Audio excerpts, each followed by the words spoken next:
અરવલ્લીના ધનસુરા તાલુકામાં વખતપુરા ગામની સીમમાંથી નવજાત શિશુ મળી આવતા ચકચાર મચી જવા પામી છે। ધનસુરા તાલુકામાં વખતપુરા ગામની સીમમાંથી નવજાત શિશુ મળી આવ્યું છે। 2.5 કિલો વજનનું નવજાત શિશુ સ્વસ્થ બાળક મળી આવ્યું છે।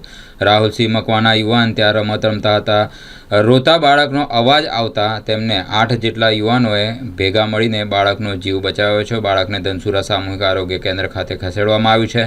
CHCના ડૉક્ટર તાત્કાલિક પ્રાથમિક સારવાર કરવામાં આવી છે। રામપુરા પંચાયતના જીતેન્દ્રસિંહ ઘટના સ્થળે દોડી આવ્યા હતા અને ઘટનાની જાણ થતાં ધનસુરા પોલીસ પણ ત્યાં ઘટના સ્થળે દોડી આવી છે। મારું નામ રાહુલ છે, હું વખતપુરાનો રહેવાસી છું। અમે રમતા હતા ત્યાંથી અમને એક બાળક મળી આવ્યું છે। બાજુમાં મારા કાકુ બોલાવવા આવ્યા કોઈક રોવે છે એમ કરીને, એટલે મેં ત્યાં જોઈને જોયું એક બાળક અવસ્થાની હાલતમાં એમને પડ્યું હતું। નવજાત બાળક હતું, તેની અમે સારવાર કરવા સરકારી દવાખાનામાં ધનસુરા લઈને આવ્યા છીએ। બાળક છે કે બેબી છે? બાળક છે।